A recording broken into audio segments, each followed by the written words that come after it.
Klik dulu tombol subscribe, jangan lupa nyalakan loncengnya supaya gak ketinggalan updatean selanjutnya.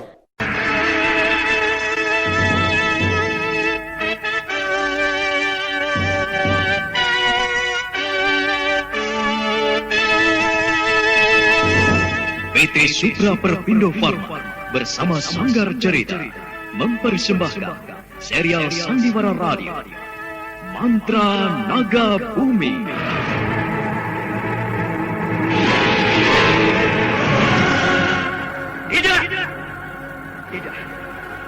Tidak mungkin, Nimas.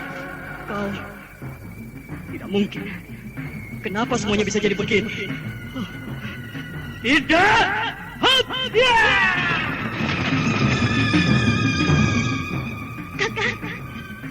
Kakang Rangga Geni. Kakang, kenapa kau tinggalkan aku, Kakang? Kenapa?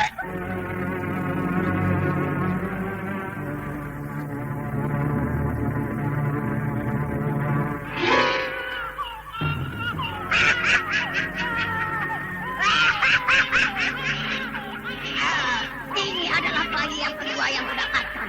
Tinggal satu lagi. Dan setelah itu semuanya akan berakhir. Aku akan sempurna. Dan itu berarti kematian bagi kalian semua orang-orang perang cinta.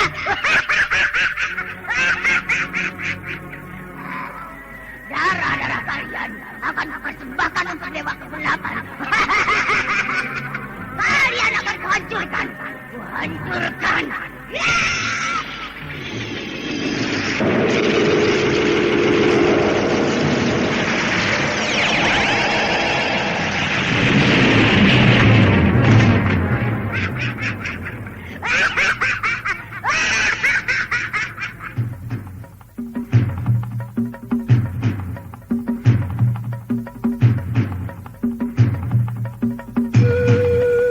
Mantra Naga Bumi, sebuah kisah misteri tentang hilangnya kitab lawang bidu dan mahkota biru, lambang keperkasaan Mataram kala itu.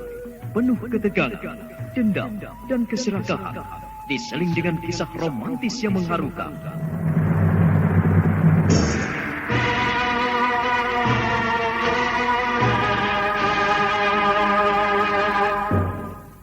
Mantra Naga Bumi, ide cerita, Totot Prambanan. Naskah disusun dan ditulis oleh Chandra Argadinata. Teknik dan montase Novin Muhu. Ilustrasi musik Frans Harius. Dengan sutradara Dian Pertiwi.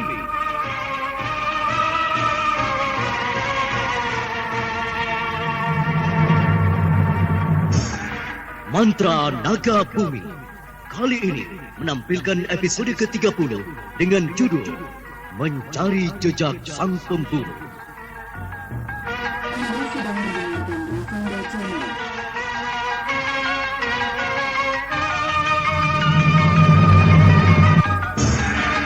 Dalam seri yang ke-29 ini didukung oleh para pelakon Ana Pertiwi sebagai Diah Ayu Pengukir, Naryo sebagai Bentang, Buan Nergis Muryono sebagai Cukala, Astuti sebagai Tembini, M. Abud sebagai Gendawa, dan Nusri Nurdin pengantar cerita.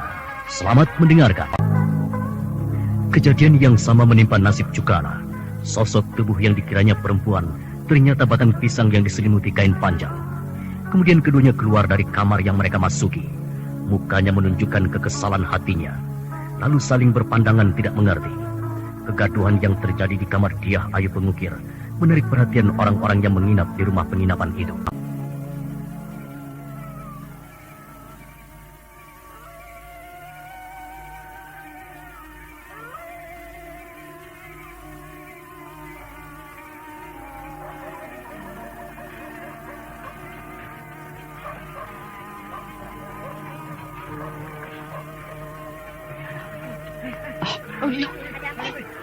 Hei, mau apa kalian melihat kemari? Apakah kami berdua aneh di mata kalian? Ayo pergi, pergi semuanya. Dan baru pertama kali aku dipecundangi orang. Yang kuherankan, di mana perempuan itu tidur. Aneh, untuk apa menyewa 2 kamar? Mungkin dia bukan perempuan biasa. Atau mungkin keturunan siluman. Kau masih saja percaya dengan segala tahayul. Tidak mungkin dia perempuan siluman. Sekarang kita balik saja ke ruang tamu. Di sana suasananya lebih enak. Kita bisa menghilangkan kekesalan hati.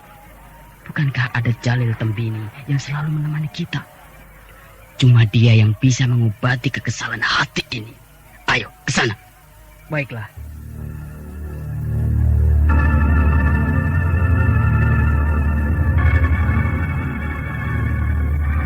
Bentang dan Cukala menuju ruang tamu, namun langkah-langkahnya tertahan.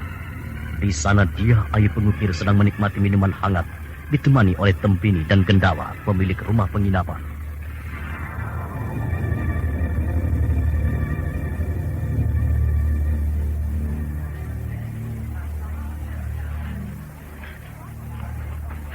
Hei, lihat itu.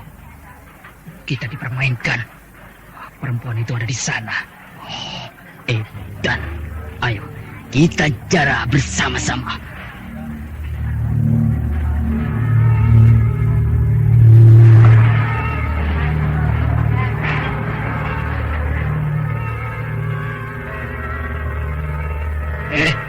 Perempuan sombong. Kau mempermainkan orang. Sekarang kau harus menebusnya dengan tidur bersama kami berdua. Ya, kau mesti mau. Gendawa, kenapa kau diam saja? Padahal ada orang menggangguku. Apa kau takut pada mereka? Nona, aku tidak tahu persoalan apa yang sedang kau hadapi. Karena mereka juga tamu-tamuku. Jadi, aku tidak bisa memihak salah satunya. Baiklah, aku tidak menyalahkanmu. Tuan-tuan berdua, kiranya kesalahan apa yang telah kulakukan pada kalian? Kau telah mempermainkan kami. Kau sengaja menyewa 2 kamar untuk membuat orang terkecoh. Loh, apa-apaan ini? Aku mau menyewa 1 kamar atau 10 kamar? Itu hakku. Kalian peduli apa? Perempuan yang datang ke rumah penginapan ini mesti menyerahkan pajak kepadaku. Pajak? Pajak apa? Aku tidak mengerti. Coba tolong jelaskan. Pajaknya adalah tidur bersama-sama kami dan meladeni kami sampai pagi. Oh, jadi itu kemauanmu. Jadi kalian berdua menganggap aku rendah? Baik, jangan menyesal jika sebentar lagi kalian tidak bisa melangkah dari tempat kalian berdiri. Perempuan sombong. Ayo kita hajar saja perempuan ini. Ayo Cukala. Iya, ayo.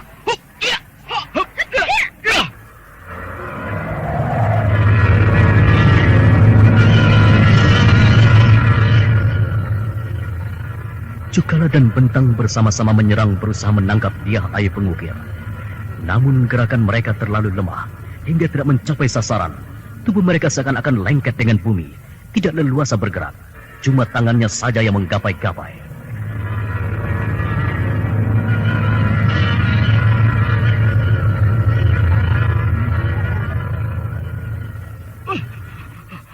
Apa yang terjadi dengan kita? Kenapa kita jadi begini, Cukala? Kita tidak bisa bergerak dengan cepat. Aduh, juga tidak bisa berbuat banyak. Tanganku seperti terkena serangan penyakit. Terasa lemas dan lumpuh. Kita tidak bisa berbuat banyak. Apa yang akan kita lakukan dengan keadaan seperti ini?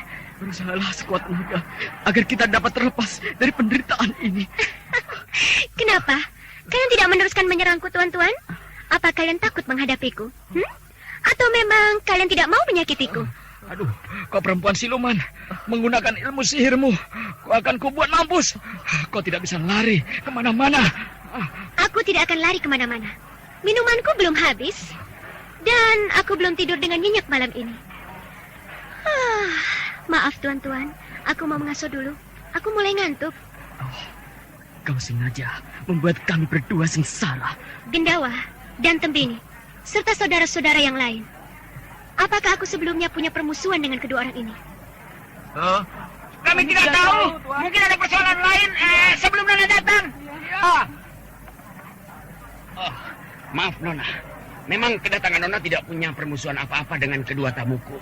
Tapi siapa tahu di luar rumah penginapan ini punya sangkutan yang tidak kami ketahui. Baiklah. Mungkin kalian semua ragu dengan keteranganku. Atau kalian takut diancam? Bukankah sebelumnya mereka berjudi dadu mata 6 untuk mencari pemenangnya? Lalu setelah itu mencoba menjarahku, bukan? Siapa yang salah kalau tiba-tiba apa yang mereka cari tidak ada, namun menemukan sosok yang lain? Siapa yang salah? Aku mereka.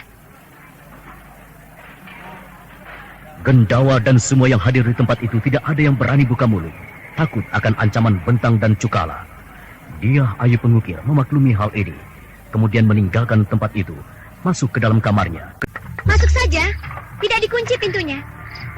Maaf Nona, saya mengganggu tidurmu. Saya meminta maaf. Minta maaf? Maksudmu minta maaf bagaimana? Ayo, duduk-duduk dulu. Aku tidak mengerti maksud kedatanganmu kemari. Begini Nona Pendekar, saya tadi di ruangan tamu tidak berani mengucapkan apa-apa karena pandangan mata Cukala dan Bentang begitu mengancam. Supaya kami semua mengatakan hal yang tidak pada tempatnya Nona Pendekar.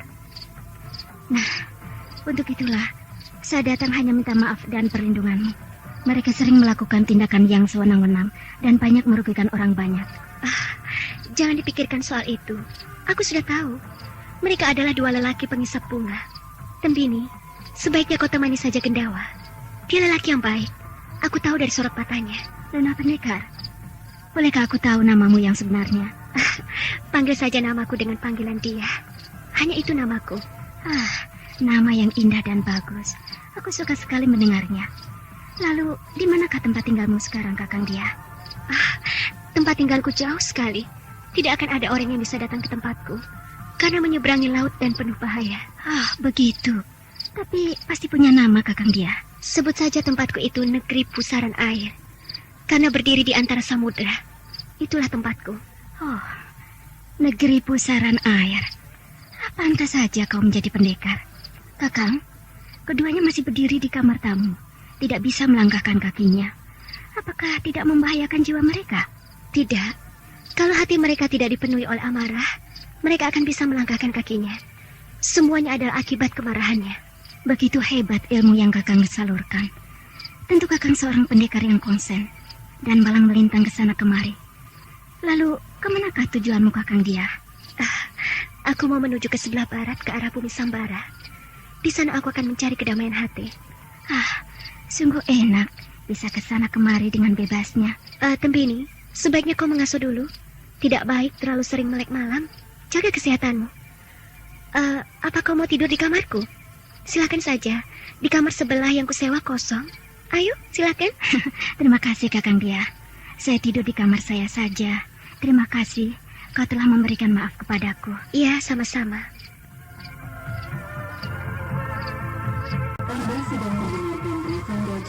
Malam itu dilalui oleh Diah Ayu dengan tenang. Sementara itu Bentang dan Cukala masih berdiri di ruang tamu.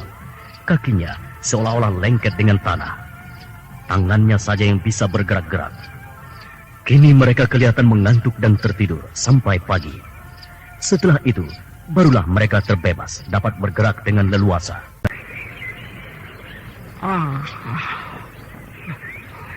Di manakah kita sekarang ini? Dan kita masih di kamar tamu.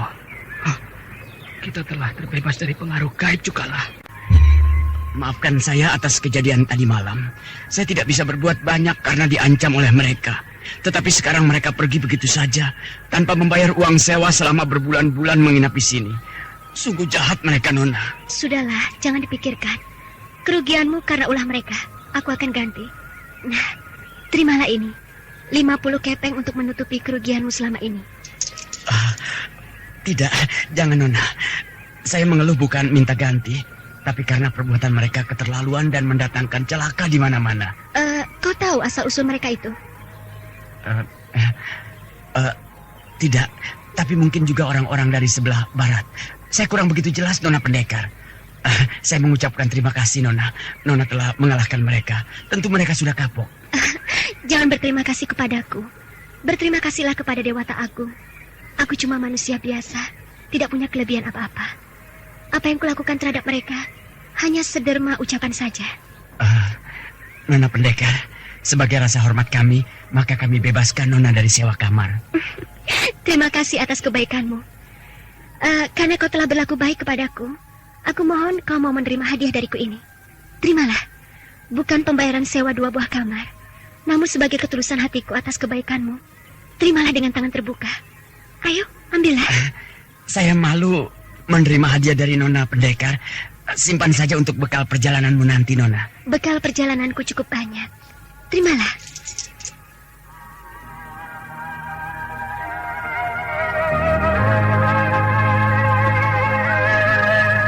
Akhirnya Gendawa memberikan hadiah 50 kepeng lebih, sambil memberi hormat dengan membungkuk badannya. Berkali-kali menyatakan terima kasihnya. Tembini pun mendapat bagian hadiah. Sepak terjang dia Ayu Pengukir membuat kesan tersendiri di hati orang-orang yang kebetulan ada di rumah penginapan itu. Kini nampak dia Ayu Pengukir jauh meninggalkan penginapan itu menuju ke arah barat. Sementara itu Bentang dan Cukala sedang mengasuh di bawah pohon. Nasib kita begitu sial. Aku malu untuk datang lagi ke rumah penginapan itu. Pasti semua orang akan mentertawakan kita. Dan kemungkinan sekali akan membuat perlawanan. Jika kita menjarah harta mereka, sekarang kita harus mencari lahan baru untuk menyambung hidup kita. Iya, kita akan mencari lahan baru. Lahan yang penuh dengan kemanisan. Tapi di manakah tempatnya? Kita belum bisa memastikannya, Bentang. Apakah kau pernah lihat ada tempat-tempat yang memungkinkan untuk kita kuasai? Ayolah, Di mana ya? Aku sulit untuk mengingatnya. kau ingat akan Jalil Seranti? Seranti. Kau ingat? Oh iya. Aku ingat dia. Dia sering datang ke tempat perjudian di kota kecil Selogo, di pinggiran bukit. Kita ke sana saja. Dia pernah menjanjikan sesuatu yang enak kepada kita. Ayo kita ke sana. Ya. Aku setuju. Siapa tahu nasib kita berubah.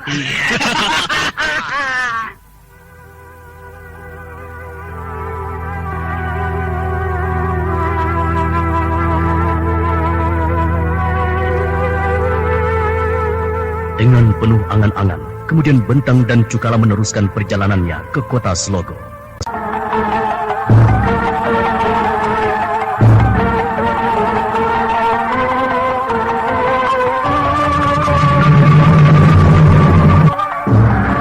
Nah, saudara pendengar, bagaimana kisah selanjutnya? Untuk mengetahui jawabannya, ikuti terus serial Mantra Naga Bumi ini pada seri berikutnya di radio kesayangan Anda. Dan terima kasih atas perhatiannya. Sampai jumpa.